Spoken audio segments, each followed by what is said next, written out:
Hello, नमस्ते, good evening to all. कैसे हो आप सब लोग? पढ़ाई कैसी चल रही है? वीडियोस कैसे लग रहे हैं? वीडियोस को अच्छे से एकदम समझने की ट्राई करना। किसी भी टॉपिक में, किसी भी क्वेश्चन में कोई भी प्रॉब्लम आ रही तो मुझे ज़रूर बताना। और आज हमारा जो चैप्टर थर्ड है विच is motion in a straight line, आज वो खत्म होने वाला है। उसका लास्ट टॉपिक है which is river boat problem. उसके बाद में कोई भी टॉपिक नहीं है। वैसे जो मैंने लास्ट वीडियो में और जो आज मैं टॉपिक कराने वाले वो आपके सीबीएसई के सिलेबस में नहीं है, बट नीट आईआईटी के लिए बहुत इंपॉर्टेंट है। और अगर आपके सिलेबस में नहीं भी है ना, जो बोर्ड के एग्जाम के लिए तैयारी करें, तो फिर भी आपको एटलीस्ट यू शुड वॉच, इनको समझना चाहिए। आप चाहे इसकी क्वेश्चन प्रैक्टिस ना करो, बट आपको थ्योरी आनी चाहिए। सो चलिए शुरू करते हैं। आज हम लोग पढ़ने वाले रिवर बोट प्रॉब्लम का मतलब ये है कि इस पे न्यूमेरिकल्स ही आते हैं, इसके ऊपर थ्योरी कुछ इतने ज़्यादा नहीं है, इसलिए हमने इस टॉपिक का नाम ही प्रॉब्लम लिया है, रिवर बोट प्रॉब्लम। इसके अंदर हमको दो टाइप पढ़ने हैं। फर्स्ट टाइप हो जाएगा जब हम लोग मिनिमम पाथ की बात करेंगे, और सेकंड हो जाएगा मिनिमम टाइम के लिए। ठीक है, तो इसके अंदर बस ये दो टाइप से इनको पढ़ना है। इसके अंदर बहुत ही छोटा सा, ज़्यादा ऐसा कोई डिफिकल्ट नहीं है, एकदम नॉर्मल सा डेरिवेशन है। वो करने के बाद इसके ऊपर हम लोग एक न्यूमेरिकल करेंगे। तो सबसे पहले हम लोग बात करते हैं to cross the river in the direction of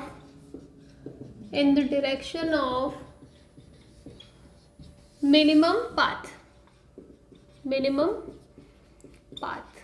कैसे? हम लोग ले लेते हैं, हमारे पास एक रिवर है, ले लिया। रिवर की जो विड्थ है वो हम लोग ले लेते हैं डिस्टेंस d। ये होगी रिवर की वेलोसिटी v/r। अब देखो, आपको क्रॉस करना है मिनिमम पाथ के लिए, तो सबसे पहले ये फाइंड करो कि इसके अंदर सबसे मिनिमम यानी सबसे शॉर्टेस्ट पाथ कौन सा है। तो शॉर्टेस्ट पाथ ये वाला होगा, ऐसे कैसे होगा, या फिर सीधा सीधा होगा। तो ये तो बहुत ही सिंपल सी चीज़ है ना कि ये पाथ सबसे छोटा होगा। अगर आप डायगोनली जाते हो तो वो बहुत ही लंबा हो जाएगा, इस साइड में भी लंबा हो जाएगा। तो आपको जो स्ट्रेट वाला पाथ होगा ना वो मिनिमम है।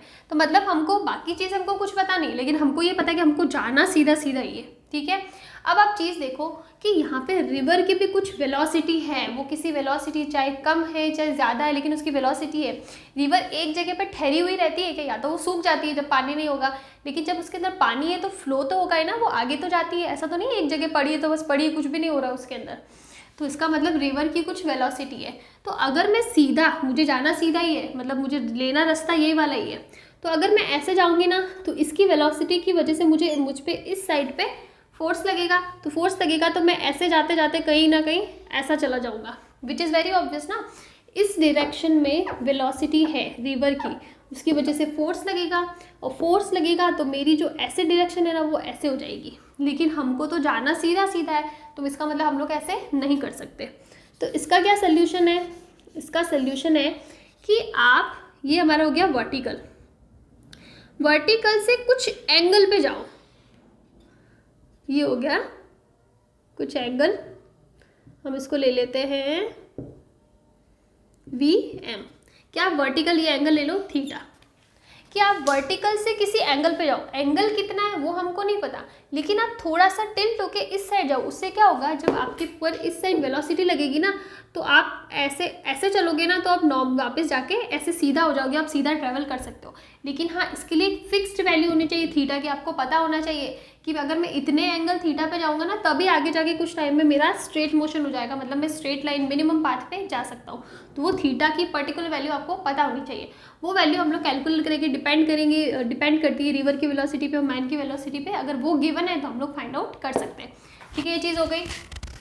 नाउ सी, अब अगर मैं इसके कंपोनेंट्स निकालूँ, कोई भी चीज़, कोई भी वेक्टर अगर किसी एंगल पे होता है ना, तो हम इसके कंपोनेंट्स ले सकते हैं। एक कंपोनेंट ले सकते हैं एक्स डायरेक्शन में, एक कंपोनेंट ले सकते हैं वाई डायरेक्शन में। इसका मतलब एक ले सकते हैं हॉरिजॉन्टल कंपोनेंट, एक ले सकते हैं वर्टिकल कंपोनेंट। ये चीज़ हम लोग वेक्टर में बहुत अच्छे से पढ़ेंगे। तो ये भी हमारे कुछ एंगल पे है, तो इसके भी हम लोग कंपोनेंट ले सकते हैं। ये वाला कंपोनेंट है ना, ये वाला, तो ये वर्टिकल कंपोनेंट है, ये हो जाएगा VM cos थीटा, और एक कंपोनेंट हो जाएगा VM sin थीटा। तो अब सबसे पहली चीज़ आती है कि जो चीज़ मैंने बोली है ना कि आपको किसी एंगल पे जाना पड़ेगा तभी आप जाके स्ट्रेट जा सकते हो। इसको समझने का एक और तरीका है कि अगर हम लोग किसी एंगल पे जाते हैं ना, तो उसके दो कंपोनेंट हो जाएगा VM cos थीटा और एक VM sin थीटा। तो आप देखो हॉरिजॉन्टल में कितना कंपोनेंट इस डायरेक्शन में वी आर, इस डायरेक्शन में वी एम, मैं इसको इधर भी लिख सकती हूँ वी एम साइन थीटा। इसका मतलब ये वाला कंपोनेंट रिवर की वेलोसिटी वाले कंपोनेंट को बैलेंस कर देगा। इसका मतलब अगर हम पे रिवर की वेलोसिटी लग रही है ना, तो इस कंपोनेंट की वजह से वो वेलोसिटी नहीं लगेगी। उसके बाद में जो भी वेलोसिटी बचेगी ना, उसकी वजह से हम लोग जा रहे हैं, तो उसके बाद में कौन सी बची, यही तो बची। दो कंपोनेंट ले लिए, एक कंपोनेंट को रिवर की वेलोसिटी ने कैंसिल आउट कर दिया, ये इस डायरेक्शन में इस डायरेक्शन में, तो दोनों सेम हो गए, मतलब कैंसिल आउट हो गया। तो पीछे क्या बचा, वी एम कॉस थीटा। तो इसका मतलब यहाँ पे हमारे पास जो वेलोसिटी होगी ना, वो कितनी होगी, वी एम कॉस थीटा। ये चीज़ मैं इसलिए बता रही हूँ कि आप लोग कंफ्यूज रहोगे, मैं वी एम लूँ या मैं वी एम कॉस थीटा लूँ। तो आपको वी एम कॉस थीटा लेना है। क्यों लेना है, बिकॉज आपको जाना, आप जा ऐसे रहे हो, लेकिन कहीं ना कहीं वो आगे जाके आपको ऐसा करना है, इसीलिए मतलब स्ट्रेट जाना, इसी की वजह से हमने थीटा एंगल पे ट्रैवल स्टार्ट करा है। ठीक है, तो ये हो जाएगा वी एम कॉस थीटा, ये हो जाएगा वी एम साइन थीटा। और हम लोग एक्चुअल में कैसे जा रहे हैं, वी एम कॉस थीटा की वजह से। तो हमारे पास वेलोसिटी आ गई वी एम कॉस थीटा। अब देखो, अगर आपको टाइम निकालना है, मुझे यहाँ से ये पॉइंट ले लिया P, ये पॉइंट ले लिया Q, पॉइंट P से Q जाने में कितना टाइम लगेगा, तो time equals to distance. Distance कितना है, D है बीच का, ये डिस्टेंस ट्रैवल करनी है, डिस्टेंस अपॉन वेलोसिटी। वेलोसिटी कितनी होगी, वी एम कॉस थीटा। इसको ले लो इक्वेशन नंबर 1। एक इक्वेशन ले लो कि वी आर जो है ना, वो किसके इक्वल होगा, V R is equal to V M sine theta, V M sine theta. तो इससे क्या निकल जाएगा, sine theta equals to V R upon V M. ये ले लो इक्वेशन नंबर 2। अब हम लोग इक्वेशन नंबर 2, हमारे पास आंसर आ गया, लेकिन काफ़ी बार क्या होगा ना, क्वेश्चन में आपको थीटा नहीं गिवन होगा। अगर थीटा नहीं गिवन होगा तो आप टाइम कैसे निकालोगे, आपको थीटा तो चाहिए होगा। तो इस टर्म को हम लोग और किसी फॉर्म में चेंज कर सकते हैं क्या, ये देखने के लिए हम लोग इसी में कुछ मैथमेटिकल कैलकुलेशन करते हैं। तो हम लोग इससे होता है V R is equal to V M sine theta, और हमको पता है कि साइन थीटा कितना होता है, √1 माइनस कॉस स्क्वायर थीटा। पता होगा ना आपको, sine square theta plus cos square theta equals to 1। उसको सॉल्व करके हम लोग की वैल्यू निकाल सकते हैं। तो अगर मैं साइन थीटा की जगह वैल्यू रखूँ तो क्या हो जाएगा, V R equals to V M √1 minus cos square theta. अब इसको आप दोनों साइड स्क्वायर कर लो, तो ये हो जाएगा V M square minus V M square cos square theta. और इससे वी एम कॉस थीटा की वैल्यू निकालो तो कितना आएगा, V M cos theta equals to V M square minus V R square. इसको ले लो इक्वेशन नंबर 3। तो हमने ये जो कॉस थीटा वाले टर्म है ना, इसको हमने नॉर्मल वी एम और वी आर की टर्म में चेंज कर दिया। तो बस सिंपली आप इसकी जगह ये वैल्यू पे पुट कर सकते हैं। तो मैं यहाँ पे लिख सकती हूँ फ्रॉम 1 and 3 हमारे पास क्या हो जाएगा, t equals to D upon √VM square minus VR square. तो इससे हमारे पास टाइम की दो वैल्यूज आ गई। पहली वैल्यू इक्वेशन नंबर 1 से जो है थीटा की फॉर्म में, और दूसरी है जो VM और VR की टर्म में। ये वैल्यूज आपको याद रखनी पड़ती है। देखो, हर क्वेश्चन में आप पूरा का पूरा डेरिवेशन करने नहीं बैठ सकते। आपको जो डायरेक्ट वैल्यूज है ना, वो पता होनी चाहिए ताकि आप डायरेक्टली लगा सको। तो बस आपको इसमें कंफ्यूजन बस यही होने वाला है कि हमको मिनिमम पाथ पूछा है, मिनिमम टाइम पूछा है। पहले आप क्वेश्चन में वो कंफर्म कर लो, अकॉर्डिंगली आपको फॉर्मूला अप्लाई करना है। ठीक है, अब हम हमारे दूसरे केस की बात करते हैं।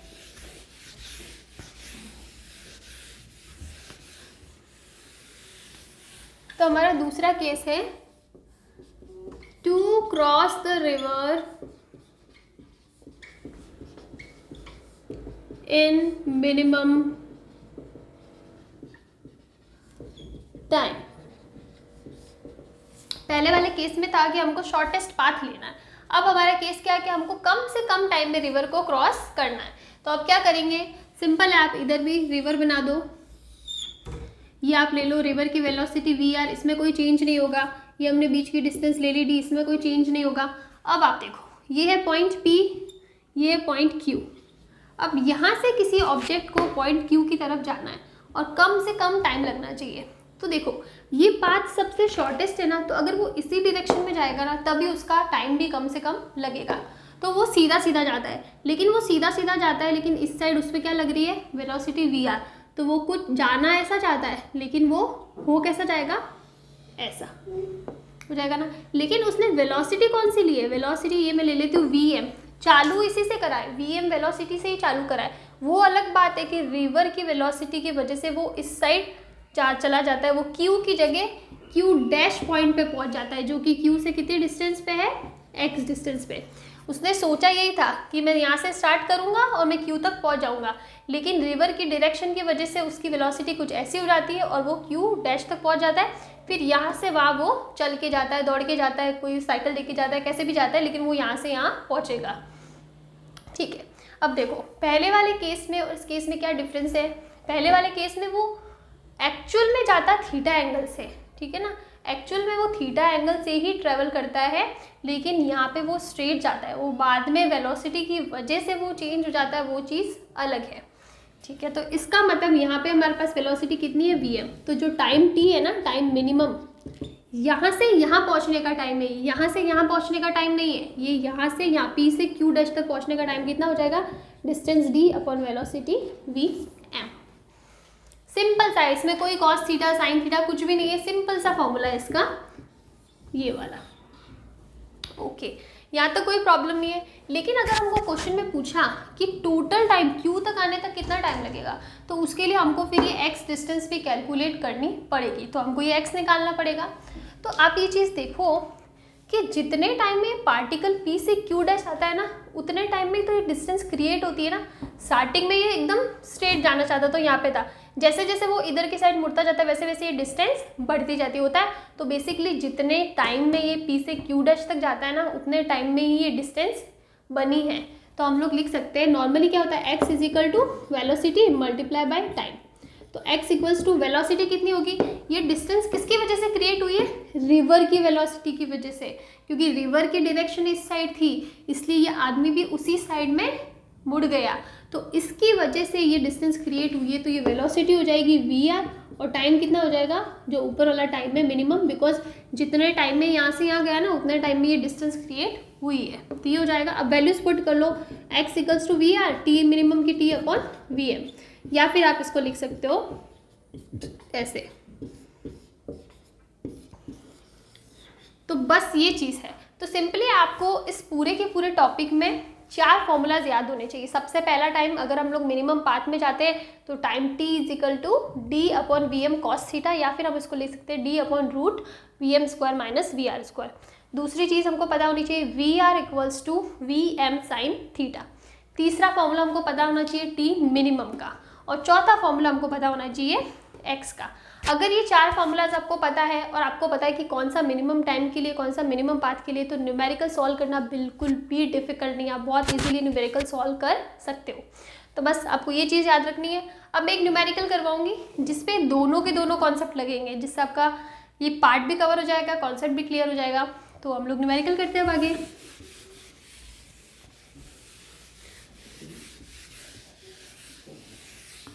सो दिस इज द क्वेश्चन जिसके अंदर हमारे दोनों कॉन्सेप्ट क्लियर हो जाएंगे। So the question is 2 friends A and B are at the bank of the river at P। Okay, अब सबसे पहले रिवर बना देते हैं, and they are at this point P, both A and B। Both of them crosses the river and reaches at point Q। Opposite end है point Q, यहाँ पे वो पहुँचना चाहते हैं। A crosses in minimum path direction, जो A है ना वो लेता है कौन सा, मिनिमम पाथ वाला डायरेक्शन, एंड B लेता है मिनिमम टाइम वाला। अब देखो हमको पता है कि जब अगर मिनिमम टाइम वाला ले रहा है ना, टाइम जो पाथ ले रहा है, तो उसके अंदर वो एग्जैक्टली ऑपोजिट तो नहीं पहुंचने वाला, वो किसी पॉइंट यहाँ पे पहुंचेगा, फिर यहाँ से यहाँ तक वो चल के दौड़ के कैसे भी जाएगा।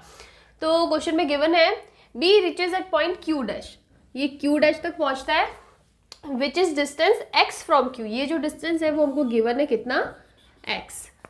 Now if A and B reaches simultaneously at Q, simultaneously का मतलब है कि दोनों को पहुंचने के लिए यहाँ से यहाँ तक, फिर यहाँ से यहाँ जो टाइम है ना वो सेम है। इसका मतलब T A equals to T B, A के लिए टाइम है, ये बी के लिए टाइम है। Then find the speed of running of B. ओके, जो B है ना वो पाथ ले रहा है मिनिमम टाइम वाला, तो वो ऑब्वियस सी बात है कि वो Q डैश तक पहुंचेगा। तो इसको यहाँ से यहाँ आने के लिए वो रनिंग करके आ रहा है, तो उस रनिंग की या फिर उसके दौड़ने की स्पीड कितनी होगी वो हमको फाइंड करनी है। और हमको गिवन है कि VA इक्वल्स टू VB, मतलब VA और VB की वेलोसिटी इक्वल है, which is 10 kilometre per hour. River की वेलोसिटी दे रखी है 6 किलोमीटर पर आवर, और ये जो बीच की डिस्टेंस है ना D, वो गिवन है कितना 10 किलोमीटर। ठीक है, तो सबसे पहले हम बात करते हैं टी ए। तो टी ए कौन सा पाथ ले रहा है, मिनिमम पाथ। और मिनिमम पाथ के लिए हमने टाइम निकाला था, कितना होता है d/√VM² माइनस VR²। अब हमने ये फॉर्मूला क्यों लिया है, थीटा वाला फॉर्मूला क्यों नहीं लिया है, बिकॉज हमको क्वेश्चन के अंदर थीटा गिवन नहीं है, तो हम लोग थीटा वाला फॉर्मूला नहीं ले सकते। तो हम लोग लिख देंगे, वैल्यूज पुट कर दो आप, d कितना है 10, Vm कितना है 10 का स्क्वायर माइनस VR कितना है 6, तो ये हो जाएगा 6 का स्क्वायर। सॉल्व करो तो कितना हो जाएगा, ये हो जाएगा 10/8 होगा, which is 5/4 R। Time R में लेना पड़ेगा बिकॉज हमको सारे डेटा आर में गिवन है। अब मैं ये चीज़ हटा सकती हूँ ताकि हमको थोड़ा सा स्पेस मिल जाएगा। अब हम लोग बात करते हैं टी बी। तो जो टी बी है ना, उसको हम लिखते हैं T1 + T2। T1 + T2 क्यों, T1 हो जाएगा P से लेके Q तक, Q' तक, और T2 हो जाएगा Q' से लेके Q तक। ठीक है, तो ये वाला टाइम हमको पता है कैसे निकालना होता है। तो T1 कितना होता है d/Vm, सिंपल होता है इसका। तो हो जाएगा 10/10 विच इज़ 1 आवर। अब हम लोग ये वाली चीज़ लेते हैं, तो इसके अकॉर्डिंग हम लोग TA और TB को इक्वल रख सकते हैं। तो हम लोग रख सकते हैं TA कितना है 5/4 = T1 + T2। TB की वैल्यू हमारे पास T1 + T2 है ना, या फिर ऐसे लिख देती हूँ, चलो T1 + T2। तो 5/4 को मैं ऐसे लिख सकती हूँ ना, 1/4 विच इज़ ऑल्सो 5/4। और T1 की वैल्यू कितनी है 1 आवर। T2 की वैल्यू हमको नहीं पता, लेकिन हम लोग इससे T2 की वैल्यू निकाल सकते हैं। तो T2 की वैल्यू कितनी आ जाएगी 1/4 आवर। तो हमारे पास T1 की वैल्यू है, T2 की वैल्यू है और TA की वैल्यू है। अब हमको क्या निकालना है, हमको निकालना है उसकी रनिंग की वेलोसिटी। तो वो हम लोग कैसे निकालेंगे, देखो ये जो T2 टाइम है ना, T2 ये कौन सा टाइम है, जो Q' से लेके T2 = Q' से Q तक जाने का टाइम है। ठीक है, तो आपको देखो टाइम क्या होता है, टाइम = डिस्टेंस अपॉन वेलोसिटी। वो जो डिस्टेंस है वो हमको गिवन है, कितना है x डिस्टेंस है, और वेलोसिटी हमको नहीं पता, हमको निकालना है। तो हम लोग ऐसे ही लिख देंगे। तो अब आपको क्या करना है, x की वैल्यू फाइंड करनी है, और हमारे पास x की वैल्यू फाइंड करने का फॉर्मूला है, वो कितना था फॉर्मूला VR/Vm × d। ठीक है, ये चीज़ थी हमारे पास। तो हमने वैल्यू निकाल दी, x = VR कितना गिवन है 6, Vm कितना गिवन है 10, d कितना गिवन है 10, तो ये क्या हो जाएगा 6 किलोमीटर। अब सिंपली आपको ये वैल्यू ये ले लेते इक्वेशन 1, ये इक्वेशन 2। तो हम लोग को 2 से 1 में वैल्यू पुट करनी है। तो क्या हो जाएगा, T2 की वैल्यू हमको पता है कितना होता है 1/4। तो हो जाएगा 1/4 = x की वैल्यू कितनी है 6, और v की वैल्यू हमको नहीं पता, इससे आप कैलकुलेट कर लो। तो v = आएगा 24 किलोमीटर पर आवर। ये हो जाएगा हमारा आंसर, हाँ 24 किलोमीटर पर आवर। तो बेसिकली इस न्यूमेरिकल से हमारे दोनों के दोनों कॉन्सेप्ट क्लियर हो जाते हैं, मिनिमम पाथ वाला भी और मिनिमम टाइम वाला भी। इसके ऊपर आप 4 से 5 क्वेश्चन प्रैक्टिस कर लोगे ना, तो वो मोर देन इनफ है, उससे ज़्यादा प्रैक्टिस करने की ज़रूरत आपको नहीं पड़ेगी, और इतने क्वेश्चन आपको मिल भी जाएंगे इजीली, तो वो भी कोई प्रॉब्लम नहीं। तो इस टॉपिक के साथ हमारा ये चैप्टर 3 भी खत्म हो जाता है, और कल से हम लोग स्टार्ट करने वाले हैं chapter 4 which is motion in a plane. लेकिन उसके अंदर हम लोग सबसे पहले स्टार्ट करने वाले हैं क्या, वेक्टर। सबसे पहले हम लोग वेक्टर्स पढ़ेंगे, उसके बाद में हम लोग आगे के चैप्टर में जाएंगे, बिकॉज वेक्टर्स का जो कॉन्सेप्ट्स होते हैं उसके कुछ बेसिक रूल्स वगैरह वो आपको पता होनी चाहिए, प्रॉपर्टीज़ पता होनी चाहिए। तो इसके लिए सबसे पहले मैं वेक्टर कराऊंगी, उसके बाद में हम लोग यूनिट की तरफ जाएंगे। तो ठीक है फिर, थैंक यू।